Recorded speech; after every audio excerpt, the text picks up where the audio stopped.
When it came time to record the songs, which was kind of where the project began, there was no question really of who we were going to work with as a producer. Ian Smith is basically the George Martin to our Beatles, or the Eno and Lanois to our U2, or whatever. There's no better kind of chess player to take the pieces of paint and turn it into a reality. He just gets everything about our sound and what we're going for, what we want to be, how to accomplish it, and creates a very creative environment where we're not thinking about technique, we're just thinking about getting to the heart of the songs. And he's really great at extracting tears out of me in vocal takes, which he did on Where We Are Today as well, and he managed to do that again this time. Our philosophy in the band is every song should be a single, every song should be an anthem and be huge. And I think the 4 songs on this EP are not even the best songs that we have right now, but they were the ones that suited this project and that needed to tell this story. Well, Jordan actually came up with the title for the soundtrack, the EP, called Based on Truth and Lies. And I think that's effectively what the story of 1111 is, that you don't really know what's true and you don't know what's a lie and you don't really know what's based on what. We've had these songs that we haven't been able to get into a physical format for a long time, and so we decided, let's do an EP and shoot a short film with it. Boomerang was, it was like a smash and grab job. Literally, the video was a smash and grab job, but it was also, a one day. We met for Boomerang at 8 a.m. and we shot right through until 11 p.m. and we had to hammer out the shots all in one day. This has been, a long drawn out process with a lot more storyboarding and a lot more, reshoots and edits and location scouts and everything that comes with shooting an actual video. So Boomerang, was a grand scheme video for what it was, but this is just like so much bigger. So our wonderful, amazing bass player, Keiko, actually joined the band while we were working on 1111. It was already well in production. And our really, really good friend Carolina was helping us out on bass at the time. So she played the role of the bass player in Paint in the White Room sequences, but she's not actually the person that plays bass on the recordings or is even in the band. Keiko had gone through her interview and original audition like a week prior to us going in the studio. Like, we had the audition on like Thursday, and Devin and Jordan and I all looked at each other and we're like, what are you doing on Sunday? We're going to the studio. Do you want to come in and record these songs? So I was like, yeah, okay, sure.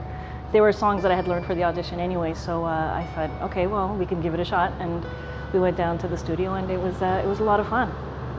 And it went well, and it was the first time that I played with Devin just alone on the drums, and it was really cool. And she just delivered, she just nailed it, and just kind of put the nail in the coffin of her role in the band right away. Like, she belongs here, like she's one of us, she is Paint.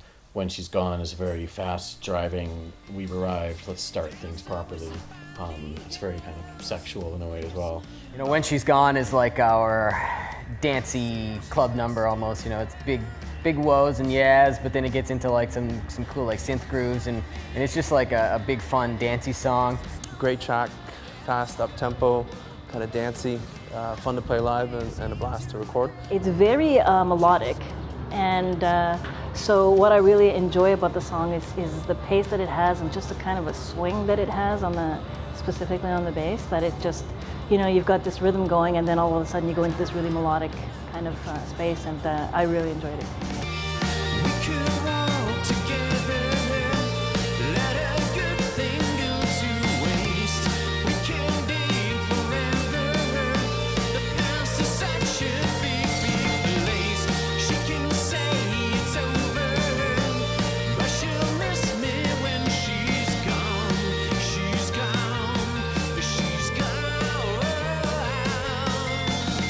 Moral of the story is just this orchestral, I just adore that song and I'm really proud of it. I think it's one of the best songs that we've written. Vocally, the melodies and the lyrics and everything, it's just, I think it's a perfect song in that respect. It's kind of a laid back, kind of introspective song. It's a little dirtier. There's some, the bass on it it's got a nice, walk-in groove to it. I'm just trying to think what the story is. Moral of the story, also a great song, great lyrics by Robb. I like Moral of the Story because it starts off really softly, and it's, you know, it basically creates a mood, and then as we go through it, the chorus picks up a lot, and it just, it has a really great groove to it.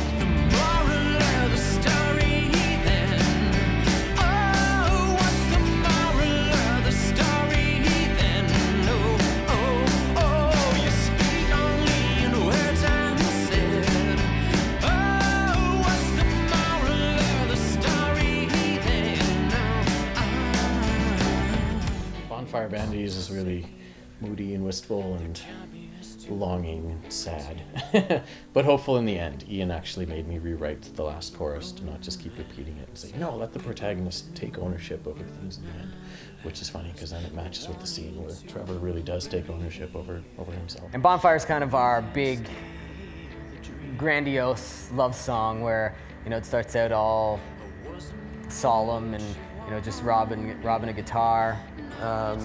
Really touching song, great lyrics, fun to play. Bonfire is an interesting song because it's very much it's another storytelling kind of song. I played bass on When She's Gone. He did. It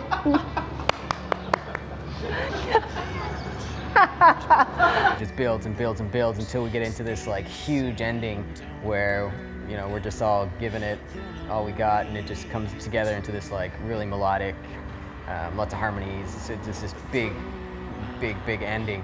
It is a telling of a story. It's very mild. It comes in very quietly, and really bass just comes in. Bass and drums really come in heavy, about 3/4 into the song. So it's really different that way.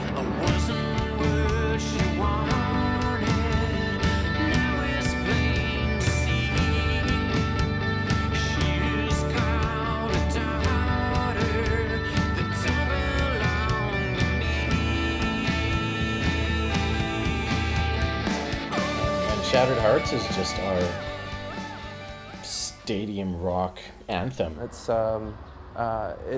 usually a show closer. In my opinion, our best song to date. There's just something about it that is just like it drives, and it's got this punch to it, and the lyrics are incredible, and the music's incredible, and everybody like pulls their own weight, and everything just comes together, and it's just this incredible song. Shattered Hearts is probably one of my favorite songs.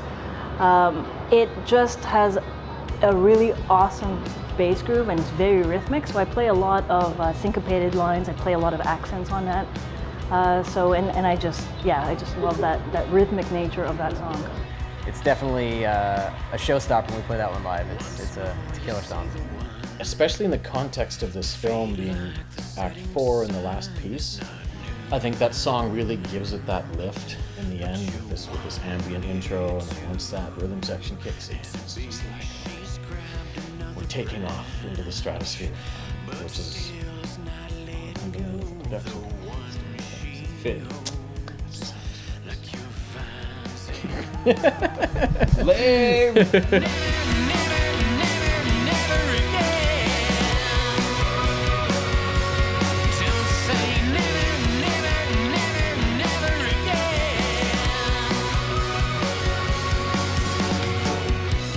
These are some of our strongest songs to date. 4 songs that we've been playing live for a while.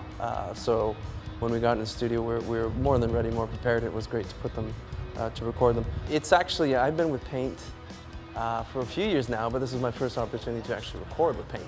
Paint has albums before I joined, so this was my first opportunity to record, which we did in Hamilton. I love recording. It was in a really cool place. It's an old church that they converted into a studio, so it's beautiful. And that was a great experience to finally be on an EP as a member of Paint. So yeah, it was a great experience, and really proud of how it sounds. We didn't really know each other, so after that experience, especially like just laying down tracks where you just locked in, you know, it was good. It was a lot of fun, and so since then we've been playing, and we, you know, listen to each other a lot.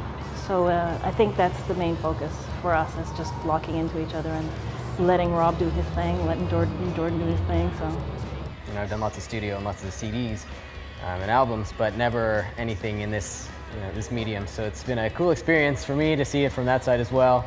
It's interesting because the visuals were supposed to be just a loose interpretation of what the songs were.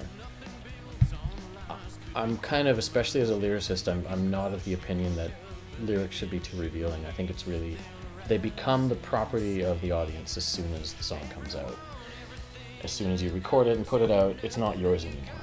So I don't like to interject too much into what I think they're supposed to be about. And that was my hesitation with putting these songs to these visuals. Is it going to shape the meaning of these songs to everybody? But I think it's abstract enough that you can still take from it what you want.